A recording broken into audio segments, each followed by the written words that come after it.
Hi guys! Welcome to my YouTube channel once again. Ito po ang inyong Kuya DG para sa isang adventure ng aking cooking for today. At ngayon dahil naka-rest day po ako ay magluluto ako ng isang masustansya at masarap na menu for today's lunch. At ang aking lulutuin guys ay walang iba kundi ang ginisang upo. Ang upo guys ay napakasarap dahil ito po ay masustansyang gulay at napakarami niyang tubig na magbibigay sa ating katawan para dyan sa mga hindi natutunawan guys ay maganda ang upo. At hahaluan natin siya guys ng sinangkutsang pork. Actually guys, itong pork na to para sa ating information, ito ay na-marinate. Supposed to be ito ay gagawin sanang minudo yung part niya. So ang gagawin natin para may ibang malutong ulam ay gagawin natin siyang isasangkot siya natin siya guys para magkaroon ng lasa at para pag ginisa natin siya together with garlic and onion ay magkakaroon ng twist sa ating ulam na ginisang upo. Gagawin natin siyang special guys para mas masarap, economical at healthy food tayo for today. So samahan niyo pa kami for our adventure cooking with special ginisang upo guys. Welcome back guys. At ang gagawin nga pala natin sa upong ito guys ay hihiwain natin siya ng mga ganito kaninipis. Guys kasi pag sobrang nipis naman guys ay baka madurog na siya pag niluto natin. So ang gagawin natin ng inyong Kuya DG ay hihiwain natin siya ng medyo katamtaman lang guys. Hindi naman sobrang kapal, hindi rin sobrang nipis. At sinama ko na rin yung medyo malilit na buto dahil yung naman ay medyo malambot pa guys, hindi naman siya magulang na kagaya ng matitigas na. So pwede natin siyang isama sa pagluluto natin guys. So samahan niyo pa po kami sa ating adventure ng cooking ng special ginisang upo. Welcome back guys. Ito ay inihiwan na natin ang ating upo. Yan. Medyo katamtaman lang guys, di naman siya sobrang kapal, hindi rin sobrang nipis. So, yan. Marami na siya guys. Kailangan natin siyang actually guys, itong upo ay nahugasan na po natin bago pa natin siya hiniwa. So, pagkabalat niya guys, kita naman natin na fresh ang ating upo, ay hinugasan na rin po natin siya guys bago natin siya hiwain. Sinisigurado natin guys na ang ating gulay ay malinis bago natin siya lutuin. Kailangan din natin na siguraduhin ang kaligtasan ng ating kalusugan kapag tayo nagluluto. Alam nyo guys, kasi maganda yung kesa bibili tayo, yan, mas marami tayong maluluto pag tayong nagluto. Mas makakatipid tayo guys. At hindi lang siya isang kainan. Maaring gawin natin siyang ulam na rin sa hapon, diba? Yan, paghihiwa natin. Yan.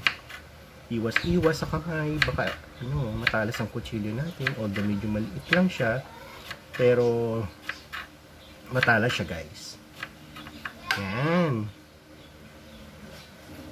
Hi guys, ito na po, naghihiwa na tayo, malapit nang matapos. Malapit na tayong matapos sa ating paghihiwa ng upo. Yan. Yan, konti na lang. Guys, hiniwa ko na lahat kasi actually ito yung isang buong upo. Halos buo siya guys. Pero don't you worry dahil mauubos natin to hanggang maghapon. Ayan guys.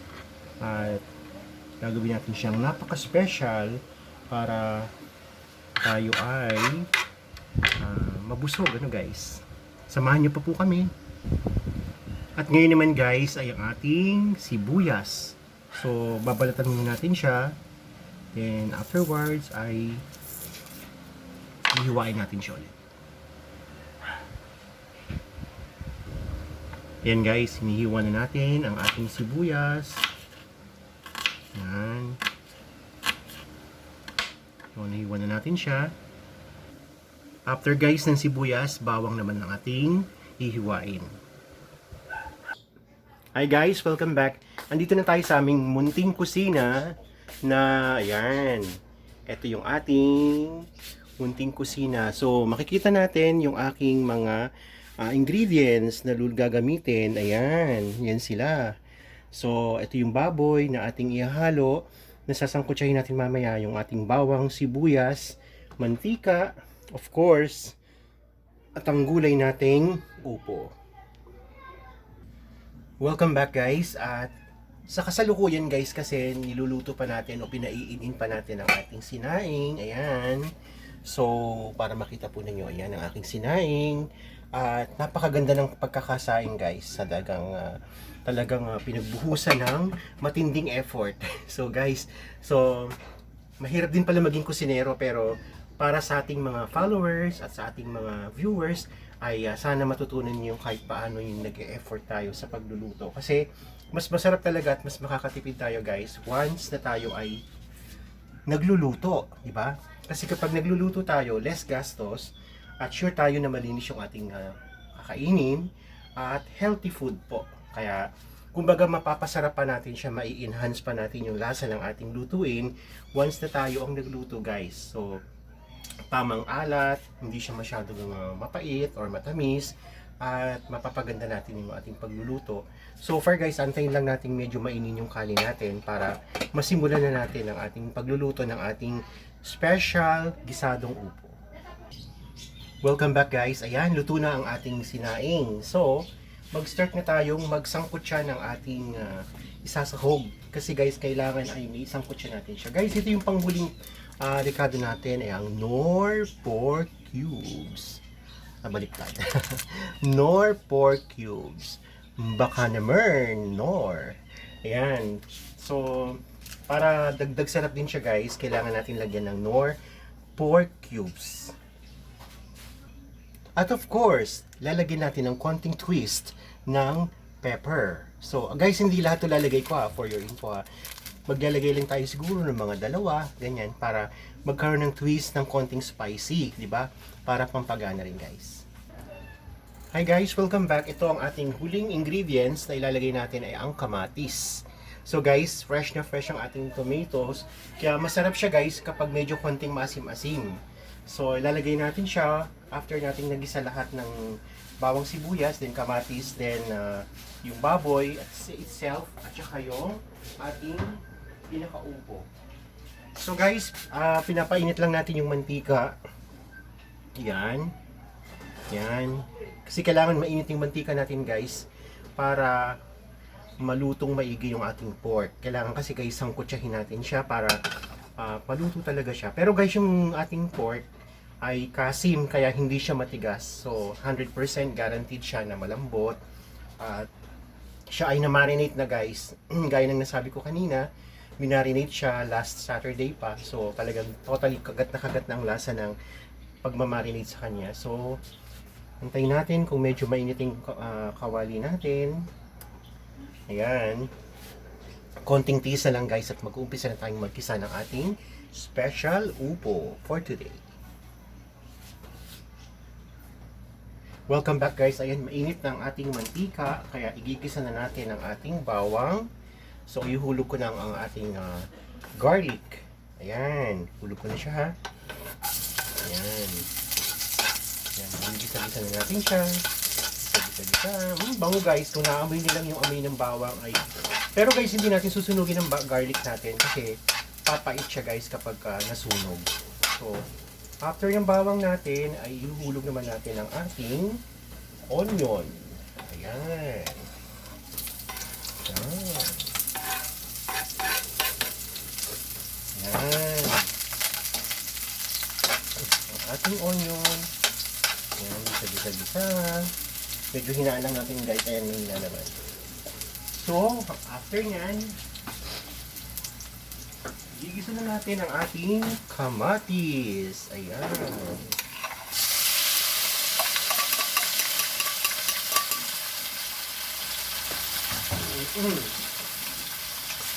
Medyo halo-haloin natin guys para mas magisa talaga yung ating mga ricado. Ayan.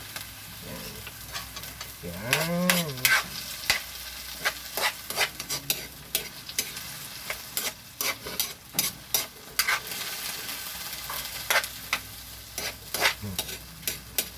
Ayan guys, bango. Ayun guys, ang kamatis masarap kasi yung talagang halos naghihiwalay na yung buto din sa balat niya kasi talagang naluluto yung kamatis natin at kumakapit yung lasa niya doon sa ating ginisa, guys. And guys, nagisa na natin yung bawang, sibuyas, kamatis at ilalagay na natin ang ating pork. Yan, para masangkot siya.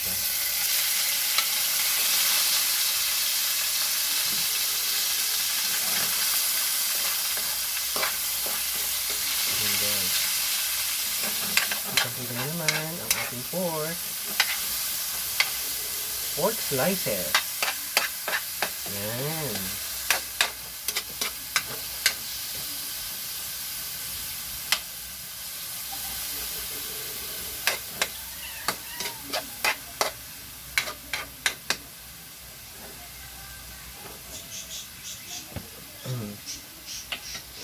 Pangkutsahin mo natin siya, guys. Wait for a few minutes. Welcome back, guys. Ayan, medyo luto na yung ating karne. Medyo sangkutsa na siya. So, ihahalo ulit natin, guys. Bago natin ilagay itong ating ginisang bawang, sibuyas, kamatis, ay lalagyan na natin siya ng pork cubes. Ayan. Baka naman. Baka naman. Ayan.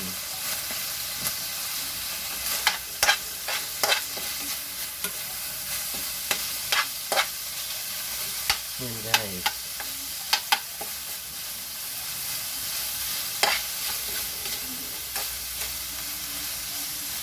Then, lalagay natin ang pinamputsin natin mga ginisang mga ricado kanina. Ayan.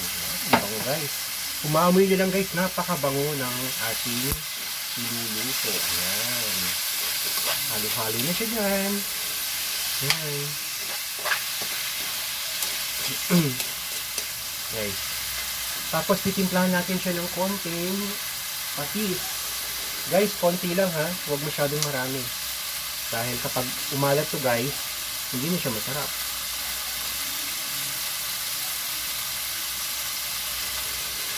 Tsaka guys, kasi kapag hindi siya masyadong maalat, mahahabulo pa siya pag kulang talaga, diba? Kapag sumobra ng alat, guys, mahirap na siyang habulin. Guys, yung gagawin natin sa ginisang upo na to, guys, ay hindi natin nilalagay ng tubig. Kasi guys, for your info, ang upo guys ay matubig. Kaya magtutubig na rin siya ng kusa. So, meron siyang sariling pagtutubig. So, lalagay na natin ang ating upo guys. Ayan. Lalagay na natin siya. Ayan.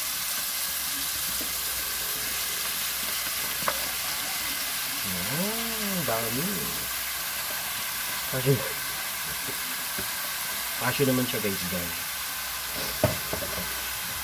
Ayan.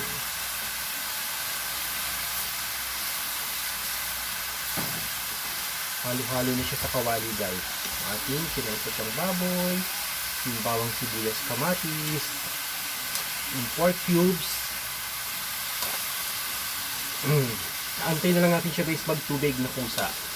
Kasi maraming tubig guys ang upo, kaya kahit huwag natin siyang sabawan ay hindi naman siya guys matutuyuan. Pero kung talagang gusto niyo ng konting sabaw, pwede niyo naman guys lagyan ng konting tubig. Konti lang, huwag masyadong marami. Ayan guys, hindi nyo nagtutubig siya guys. So, palalagay lang natin to guys, hindi pa nagtatagal ay nagtutubig na siya. Kasi nga matubig talaga ang upo. So, maganda siya sa mga hindi natutunawan, sa mga hindi agad makapag-digest ng kinain. So, maganda ang upo guys. At of course, gulay siya, kaya maganda siya sa katawan natin. Yan guys, sinahalo-halo ko yung para maluto lahat. Yan. Ayan.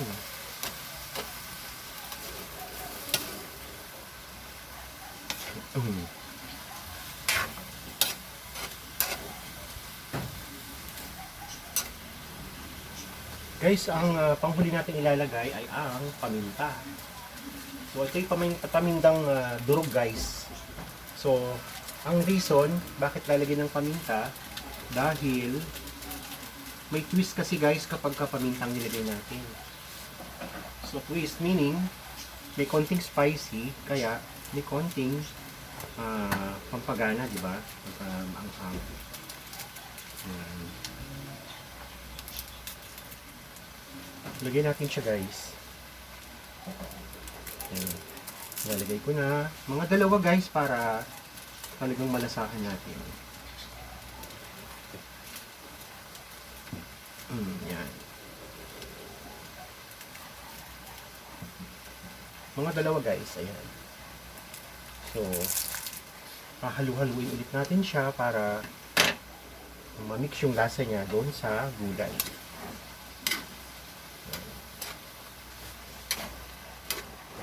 Ayan, guys, malapit ang maluto ang ating special upo gisado. So napakasarap ito, guys, at napakasustansya para sa ating lunch for today. Ayan.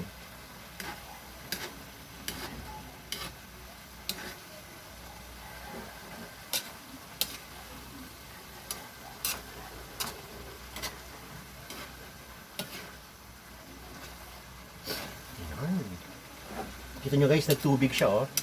So, meron siyang talagang sabaw. Yun ang natural na sabaw ng upo.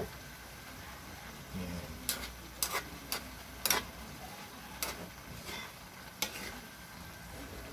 Actually, guys, matagal-tagal na rin ako hindi nakakakain ng upo. Kasi, mostly, di ba, mga prito, itlog, yan, ganyan, madaling lutuin, noodles.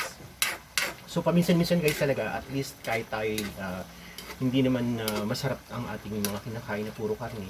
Kahit may karne, guys, haluan natin ng gulay para healthy pa rin siya. Kahit may konting karne, ang mahalaga ay may gulay siya. Ayan, guys.